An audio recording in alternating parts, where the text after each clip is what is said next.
Chapter 5, the Lake Worth Pier. The Lake Worth Pier in Lake Worth, Florida is where fishing set its hook of a lure into my heart. The pier was a capital T-shaped, 150 foot long and 12 foot wide. The end looked like as if a giant had broken off a 20-foot section and placed it sideways, centering it at the end of the pier. We went fishing there my third day in Florida. It was April 8th, 1968, and the morning sun had already brightened up the day.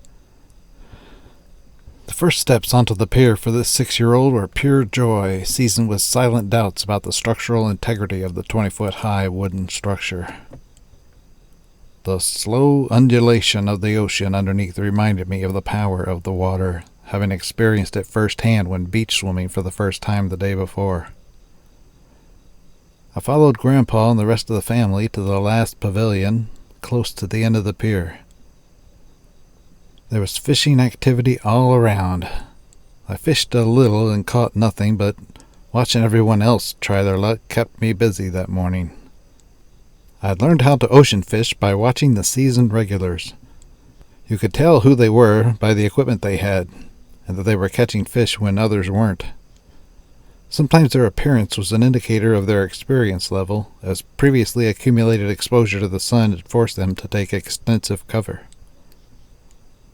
They were tanned like an old baseball mitt and wore tattered, sun-faded long-sleeve shirts and large brim-woven reed hats to shade their head and neck, making them look like old surfers trying to sneak into Vietnam. The salt and the sun seemed to wear clothes out quickly, unless Mom was off in her bleach-to-water ratio in the washer all those years. The end of the pier was the preferred bait deployment area of these accomplished anglers. I returned a few times with various adults, but eventually started going on my own. There were different methods, baits, and lures for catching whatever was biting at that time of day or night. One way I'd fill the fish bucket was by using a Snatch Rig to snag 'em. I used a small bell sinker tied to the end of the line with 2 treble hooks, which are mini grappling hooks, each with 3 needle-sharp barbed tips, lashed to the line 3 inches and 6 inches above the bell sinker. I would then position myself at the end of the pier on the left side where the T section met the main pier body. Looking straight down through the deep, light-reflecting waters was a dark bottom, appearing to be a common flat rock formation. I would drop my rig down and watch as its dark landing area blossomed into a uniformed area of lightened, sandy bottom exposure. I would wait for the circle to be retaken by the darkness, then give a swift, hefty pull of the rod. It was evidently a topographical refuge for schools of perch to take a break from battling currents and predators. They weren't always there, but it gave me something to check for as I watched my deployed baits. One day I pulled up 14 sand perch using this method. I would fillet the fish at the cleaning table on the pier, so I only had to carry edible meat home, a habit formed when I walked or rode my bike there. Occasionally someone would spot a large fish roaming the length of the pier, and the word would be magically heard by the particular fisherman with the gear and know-how to execute an on-the-spot enticement of that particular species of fish. It was a great thrill to watch them stalking their quarry, trying to cast their bait and lures in the path of the meandering denizens of the deep. One sunny afternoon there were 4 large amberjacks slicing through the water in front of the pier one day, with a fisherman's yell alerting the occupants of the pier. I saw nothing at first, straining to see what the others were focused on, so I knew where to look as well. All of a sudden I saw what appeared to be 4 dark figures moving around the front of the pier, coming from the north and adopting an angle towards the shore. The angle they were swimming at directly reflected the sunlight back to me, their large, shiny scaled bodies resembling 4 full-length mirrors sliding through the water. Fishermen desperately tried to cast lures and baits in their path, but they were going somewhere, not foraging for food at that moment in time. They had seemed to be working the shoreline, as I had seen many a school of fish hugging the shallows of the shore, Looking down from the pier, I once saw a large squadron of mullet missling their way through the beach at a good clip, their lasered path unhindered by the motion of the waves making their way to the shore. I had participated in a salty fishing slumber party on the pier one night, with very limited action all around. A few nice snapper were hauled in by those using live shrimp, but that was about it, although the morning would provide us with a memorable sight. The sun's rays were just beginning to chase away the night sky when I thought my eyes were bleary from lack of sleep. A section of the ocean horizon in the distance directly in front of the pier was subtly turbulent, like 1,000 one-inch kittens playing under a bedspread, and it was moving towards the pier. I pointed it out to an old fisherman who looked up and replied calmly, "Runners!" I had never seen a school of blue runners before.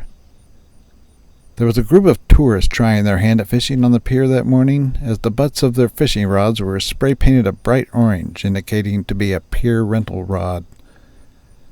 I was surprised to see that a large percentage of the men wore socks and sandals. I chalked it up to being an outdoor religious apparel requirement. The awkwardness of baiting the hooks and casting of the poles was an indicator of a gathering of first-timers club. But what a story they would leave with. I was watching the disturbed area of water moving hurriedly towards the pier. The sky was not yet light enough to make a visual on the fast-moving horde of fish. I heard a yell behind me. I wheeled around and saw a rental rod fly off the pier, then another. Suddenly, rental rods were leaving the pier like a line of swimmers diving into the pool in a Nestor Williams musical number. They evidently had their reels locked down instead of free-spooling with the clicker on. I watched the renters of the poles panic and considered jumping in after them. One man valiantly postured himself on the rail, one leg up on the lower wooden side railing, looking like a frustrated wrestler leaning on the ropes, watching the winner walk away. The pier added some new replacement gear to their inventory that day, compliments of a group of tourists and a school of hungry 5-pound biceps with fins. The most effective live bait for catching the bigger and preferred game fish was the goggle-eyed jack. Its name overemphasizes the slightly larger eyes when compared to similar jacks. It makes sense that the most desired food of bigger fish in its habitat would develop larger eyes from wearing looks of shock, surprise, and terror as everything bigger than it wanted to eat them. The best way to catch the goggle-eye was by using a gold hook rig. It's made of several 1/4-inch long shiny gold hooks, each of them quarantined in a tied-off 1/2-inch loop of line every 3 inches, allowing them to move loosely, giving the appearance of a fluttering minnow. It wasn't unusual to catch more than one fish at a time with this method, as the targeted fish traveled in schools. The struggling of the first fish caused the other gold hooks to dance even more, accounting for the multiple strikes. A western wind was a friend to the pier fishermen on the East Coast, as it allows the usage of a balloon as a giant bobber. The wind takes it and the live bait out to sea as far as you wish. I bit off more than I could chew one cloudy day. I put out a 1-pound live blue runner on a monofilament leader that must have been 80 test and an eagle claw hook rig using my grandfather's Pen 80 reel full of 50-pound test mounted on a stiff pier rod. It was old when Grandpa owned it, so it was a museum piece by the time it was bestowed to me. I threw the bait out as far as I could, the fish skipping a couple of times along the top of the water before disappearing into the choppy sea. A tug of the line sent the runner swimming towards the Gulf Stream. I watched the line pay out of the free-spooling reel, using my thumb as a governor to keep the line from snarling on the reel from backlash. I left half of the line on the reel, sliding the clicker button on the side to activate it. It took an actual strike of the bait to overcome the resistance created by the clicker. 10 minutes later, a noise sounding like Bob Dylan holding a high note came from the reel when the bait was taken. The clicker, protesting every inch of line coming off the reel. I ran from 20 feet away, giving me time to do a high-speed imagining of what could be at the end of the line. The possibilities were endless. I picked up the rod, took off the clicker, let it run a little more, flipped on the spool brake and yanked backwards with all I had, following that up with 2 more vigorous tugs. The line was pulled so tight that the wind blowing past it sounded like someone sleepy was playing a 1-string sitar under the pier. The line was paying out slowly. I tightened the drag down further, but the antique drag washers in the reel couldn't supply any more resistance. I had seen other fishermen use pressure from their thumbs on the side walls of the spool to add extra drag, so I attempted to do so myself. The mystery behemoth decided to make a run right about then, making me pay for my rookie mistake of resting the sides of my thumbs on the spool of line. The spool of 50-pound test line paid out at a literally blistering speed as it burned and corduroyed the outer sides of my thumbs that were pressed against the spool, and unfortunately against the remaining line on the reel as well. I would never know what I had at the end.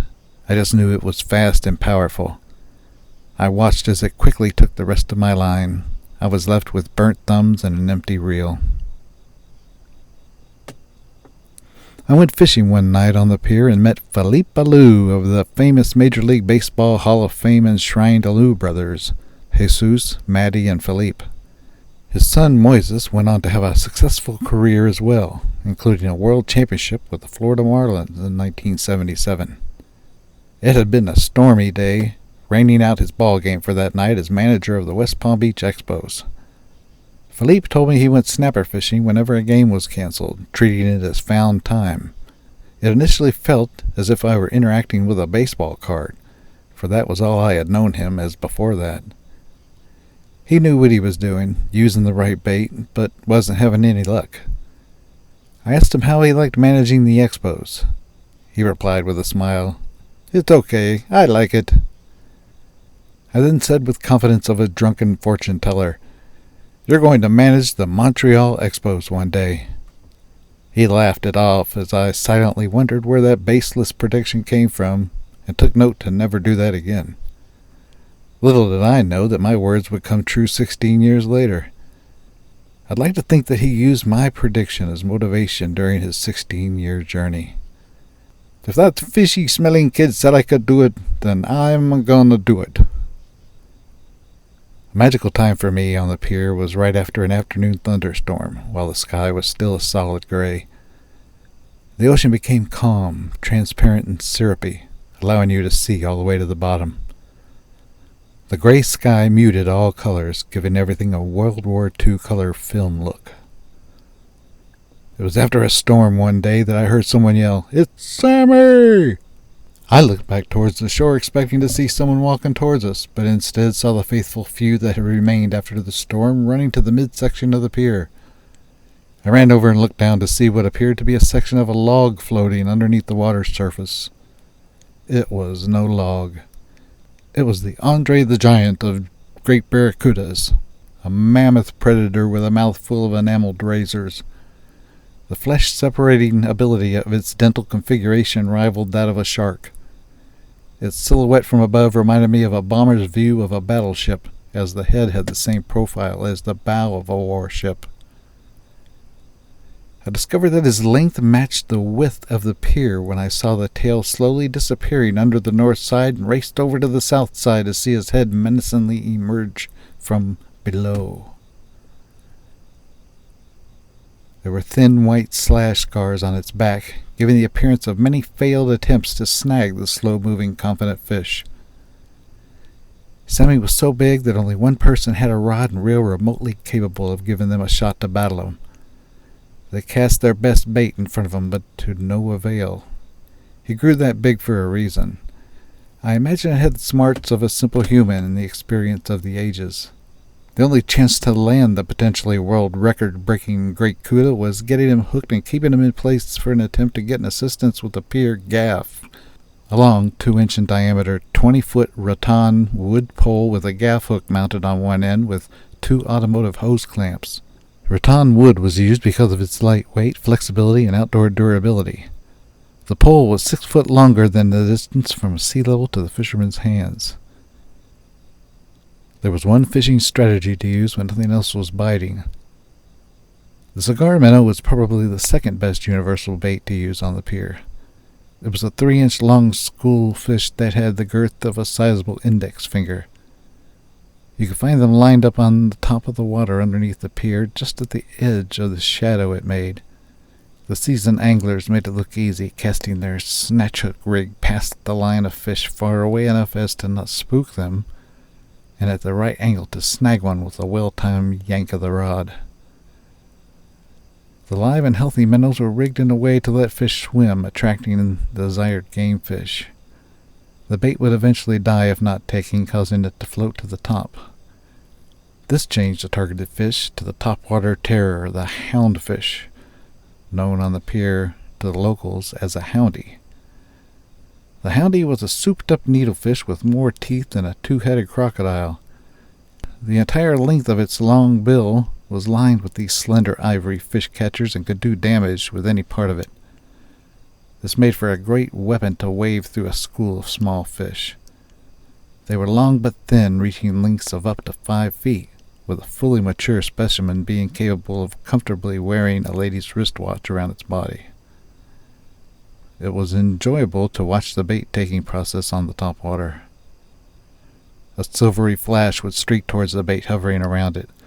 The top of the water would be slightly disturbed by the tentative nibbling on the expired cigar minnow, the houndy checking out the bait for edibility.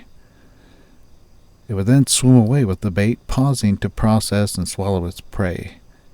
That's when the hook is to be set with a yank, which would send the houndy into an epic anorexic sailfish imitation, complete with leaps in the air, their body writhing in an attempt to rid itself of the hook. The fish had to be landed as soon as possible because its sides were as shiny as any fish in the sea. The streaking and the struggling of the shimmering houndy would get the attention of all predators in the area that feed on reflective fish. Fortunately, they can move with enough explosiveness to raise the front half of their body out of the water as they make a long run and evade the majority of attacks. They resembled a fast-motion tape of a dragster popping a wheelie at the start of a drag race. The back of the houndfish is a dirty emerald green, with the meat taking on a green shade as well. I never tried eating it, as the long, thin build of the fish would only produce 2 3-foot fish sticks if filleted, but looking back, I'm surprised I didn't give it a shot.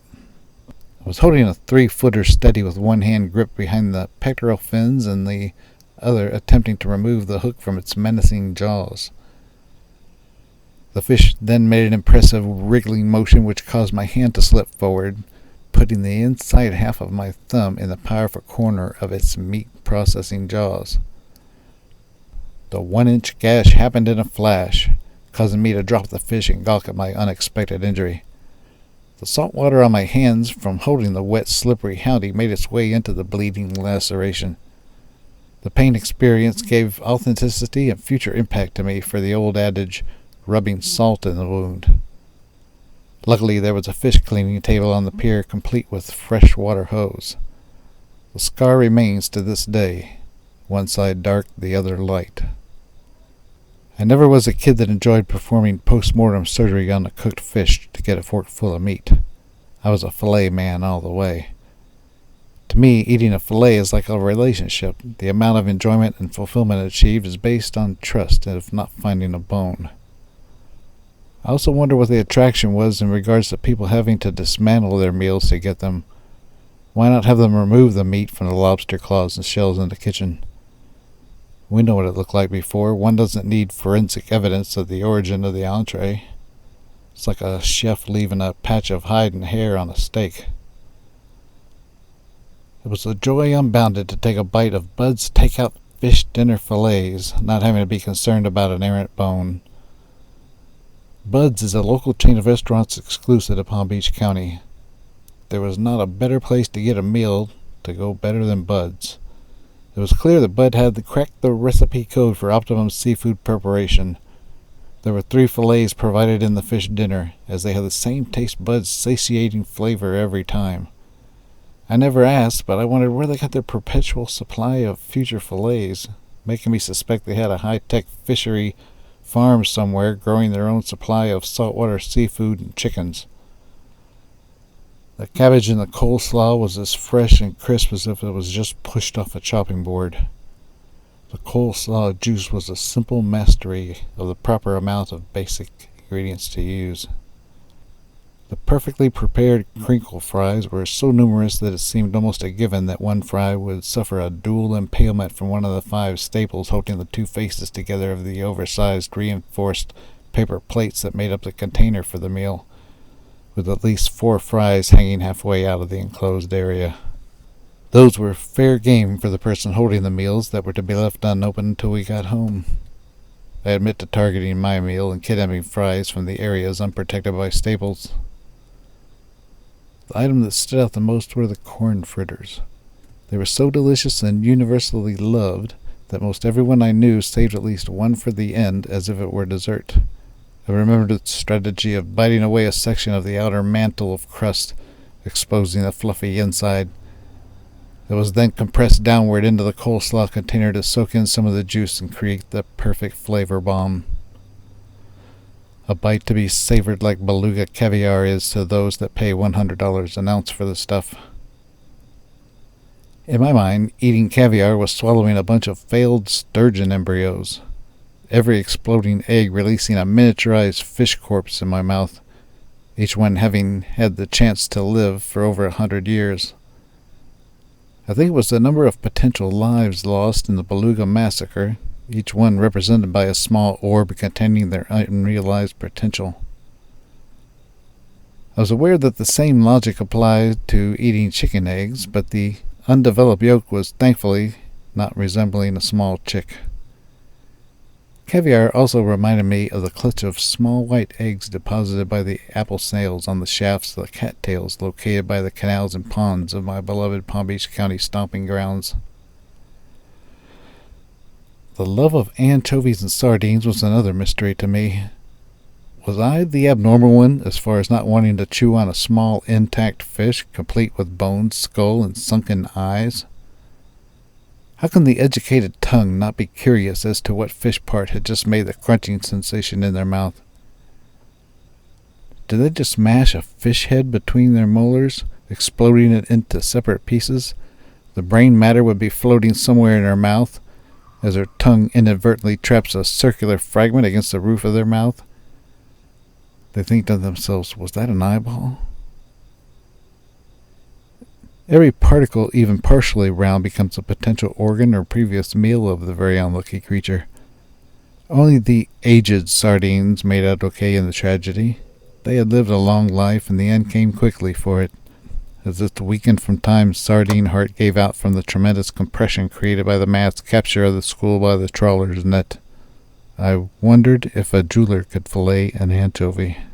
Everybody warned me about the dangers of swallowing a fish bone and described the agony details of the process that would lead to my certain death. The bone could stick in my throat and choke me, or make its way down to my intestines or other soft organs to stick in its soft walls, killing me from the inside with infection, leading me to my slow and painful, inevitable demise. The only upside is that I would have time to confess my sins and get a ticket to heaven on my way out, according to the beliefs of most religions. Once in a while, Grandpa would miss a bone, or we had caught a fish with a skeletal abnormality and a severed malformed bone that had made its way into the fillet area. Chewing would come to a dead stop when a bone was detected. The tongue was sent into the general area of the detection to locate the slender shaft of potential horror.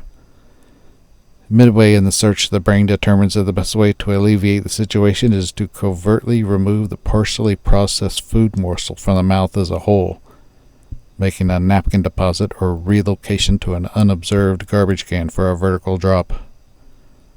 Damage control and dining strategy were the issues to be dealt with next. All previously swallowed bites of the fish became retroactively suspected of transporting a sharp bone section into my system. Fish was the only main course, so I ate it with a new mastication process in place. Each mouthful of fish was to be fully minced by the front teeth before being enjoyed cautiously by the rest of the mouth and begrudgingly swallowed by the throat. which gets nowhere near the amount of enjoyment from the process as does the mouth and its delegation of taste buds. I would then wonder what the slipperiest foods were, as they would help move the bones along, keeping them from getting snagged at the turns. I hated to fillet fish. It made me feel like I was Jack the Ripper's son. It was only the need for main course material that allowed me to override the emotions, keeping the trans-species compassion in my overall mindset. These are just a few of the memories accrued on that wooden formation hovering over the Atlantic Ocean. The Lake Worth Pier was more than just a configuration of wood, concrete, and barnacles to me. It was the birthplace of my true affair with fishing.